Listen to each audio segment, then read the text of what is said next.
This is an alternate history. One man, one phone call, 28 minutes, and a world that never gets another chance to course correct.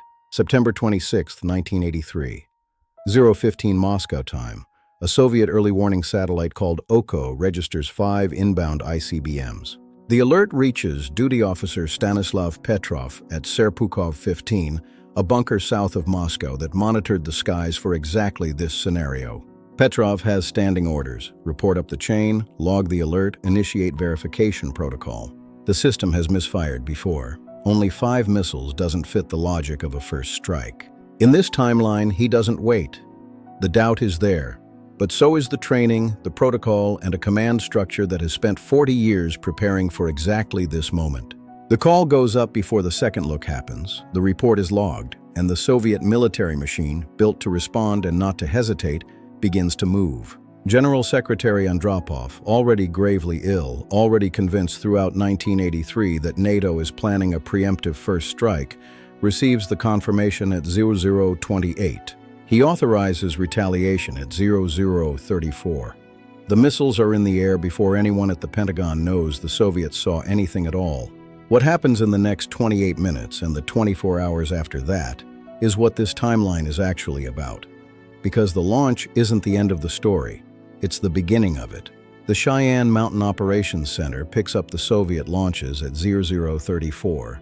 The signatures are unambiguous, multiple simultaneous ICBMs from Western Russian fields. Estimated time to U.S. soil, 28 minutes. A duty officer initiates minimize. The battle staff is at their consoles within 90 seconds.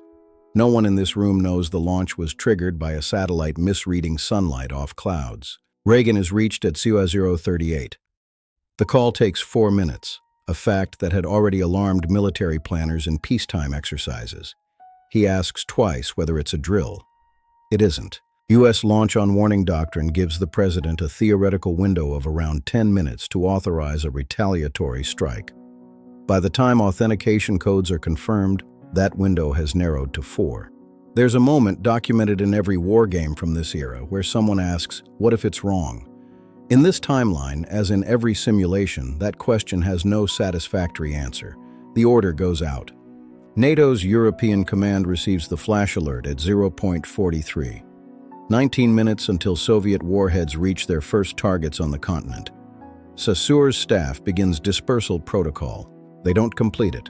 NATO doctrine in 1983 assumed 30 minutes minimum warning for European command nodes. Soviet SS-20 intermediate-range missiles require less than 12. Thatcher is reached in Downing Street, Kohl in Bonn, Mitterrand in Paris. They each have 8 minutes of awareness before the first SS-20 re-entry vehicles arrive over Central Europe. 8 minutes is not enough to evacuate a government. It is not enough to issue a public warning that can be acted upon. It is barely enough to get principal leadership into hardened facilities. The people of Western Europe go to sleep on the night of September 25th. The ones who wake up do so in a different world, with no explanation yet available for why. When Soviet early warning detects the American retaliatory launch, the second wave authorization is already prepped. Both sides now believe they are retaliating. Neither side believes it is the aggressor. The war that ends the 20th century is, by the operational logic of both commands, a defensive action. That is the last, most clarifying fact about how this happens. By hour 6, the strategic exchange is largely over, not because anyone stopped it, but because the targeting lists have been worked through. What comes after isn't the war. It's the question the war leaves behind. The 1990s of this alternate timeline are unrecognizable. There is no Soviet collapse. There is no Soviet Union left to collapse. No reunified Germany. No falling wall. The geopolitical architecture of the second half of the 20th century, the blocs, the alliances, the proxy conflicts, the careful balance of mutual destruction, doesn't dissolve. It simply stops. ARPANET, the network designed in part to survive exactly this, survives. The nodes at UCLA, Stanford, MIT continue exchanging packets with each other long after the exchange. There is no one to read the traffic. The internet, in this timeline, exists. It just has no world to connect.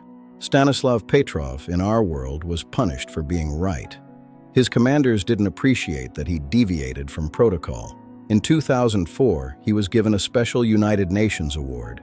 He was called formally the man who saved the world. He died in 2017, largely unknown. In this alternate September, he follows protocol. The protocol destroys the civilization that wrote it.